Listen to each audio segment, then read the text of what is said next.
Welcome back to the channel. My name is Chris Hammond, and today we're going to talk about some things about Roth IRAs that you may not know.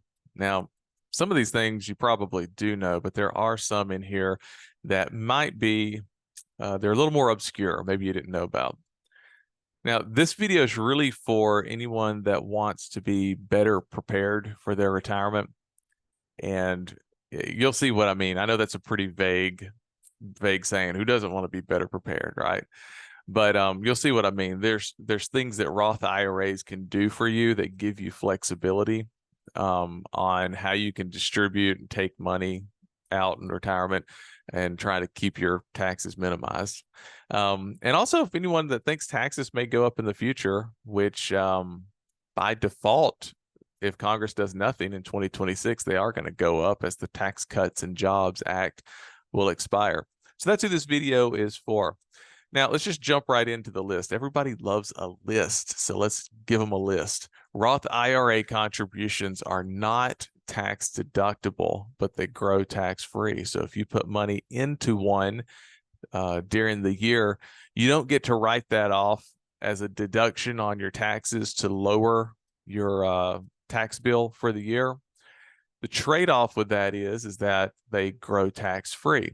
So on the flip side, the traditional IRA, you can write that off and lower your taxable income on your tax return for the year. However, whatever it grows to, eventually you're going to pay tax on all of that. Or you have to claim it as income and you'll probably pay tax on it, assuming you're in a tax bracket where you're paying tax. So Roth IRA contributions, they are not tax deductible, but they grow tax-free.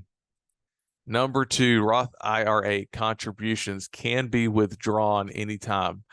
Now, this is one that you may not know about. Now, I don't recommend that you withdraw your contributions. I think you need to, especially if you're using the Roth IRA to build wealth for your retirement, you want to keep it in that Roth environment so that it stays tax-free.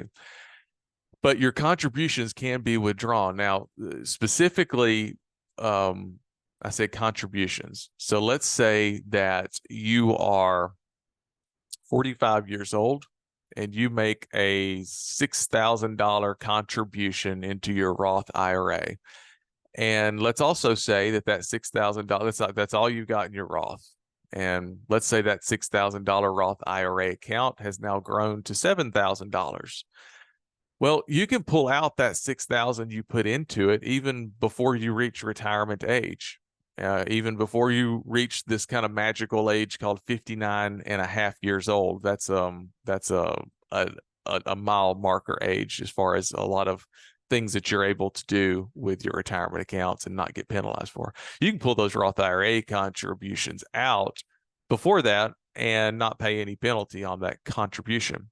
However, that in that example, the 6,000 contribution, now the account's grown to 7,000, that $1,000 in growth, you cannot pull that out before age 59 and a half without paying a penalty and also paying tax on that. So you want to be careful about those type of things. But if you have to actually tap into your Roth IRA contributions, which I would not recommend you doing if you can avoid it because it's in a really good environment being tax-free, you can do that at any time. A lot of people don't know that.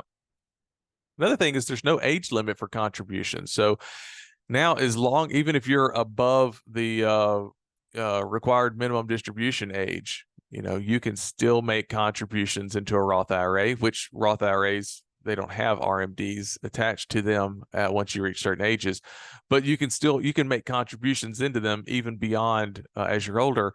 You just have to be able to show that you had wages, you had earned income for the year. And I'm not talking about, I sold some real estate and had income from the sale of real estate. I mean, like working wages is what you have to be able to show in order to make contributions into a Roth IRA.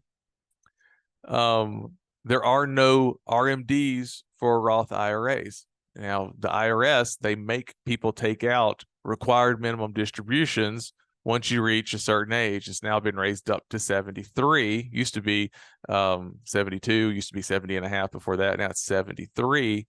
And they do require you to take required minimum distributions off of a traditional IRA or a traditional 401k once you reach that age, because you've never paid tax on that money and they're ready for you to pull it out, and they want you to pull it out and now claim it as income, pay tax on that income.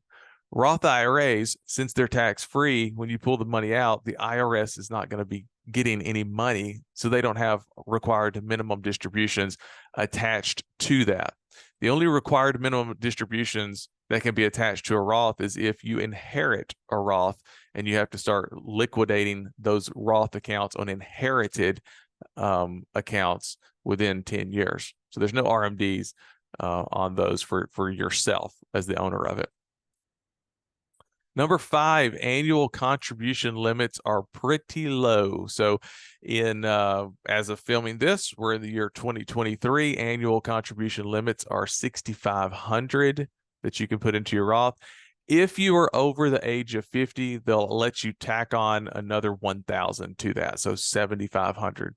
So if you want to put more money aside, you have to do that in other avenues. The Roth does not allow much more.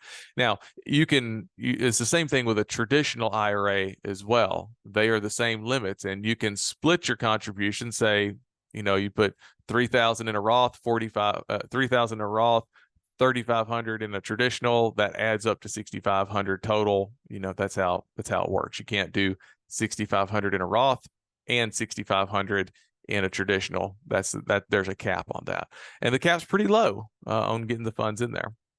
And that's why, just going back, that's why most people's wealth is built up in retirement through things like their 401k at work, because they automatically sign up for it, for one thing, but they also have higher contribution limits that you can put into things like a 401k at work, for instance.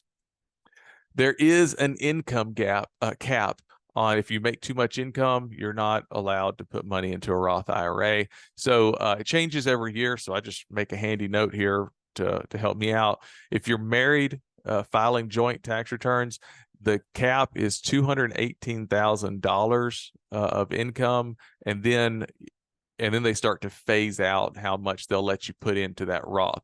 And so once it gets up to $228,000, it's completely phased out, and you can't put any money into the Roth. But before you get to 218, you can put the full 6,500 in it. Between 218 and 228, they start to phase out a percentage of how much you can put in it. Once you go beyond 228, you can't put anything into the Roth. If you're a single person, you file singly, those numbers are a little bit lower. It's 138,000, and then the window is 138,000 to 153. You make over 153 on your income, on your taxes, and you can't contribute money into the Roth. However, there is a backdoor Roth option, and that's where you can take money regardless of how much money you make. You can actually take money from your IRA and you can convert it over to your Roth. Now you have to claim it as income, so it's gonna boost your income and your taxes up a little bit for the year, but you can get more money into that Roth through a backdoor option like that. So that's really important to realize if you're wanting to maybe start loading up and diversifying your holdings where they're not all in these pre-tax accounts. That's one option that you have available. Now, whatever you do, though, when you're talking with taxes, once you choose to make a conversion or something like that, that's a permanent decision. Once you pay that tax, that's it. If you didn't do it the right way and you paid too much in tax because you converted while you were in a much higher tax bracket than would probably be the smartest thing to do, that decision is done. So it's always important that whenever you're doing things that involve money on this scale, it's important to get an objective review of your financial situation before you start doing this. That's where you might want to talk to a financial planner, a financial advisor, to look over these things with you to make sure that you're doing the best that you can. The end goal with all of this, whenever anybody's talking about taxes or whatever it is with retirement planning, the end goal is to preserve your money, to grow it, allow you to keep as much of it as possible, to legally reduce the amount of tax overall that you have to pay to the IRS, because that's more money you get to keep. That's more money that you're going to have around to help last longer so that your retirement is fully funded.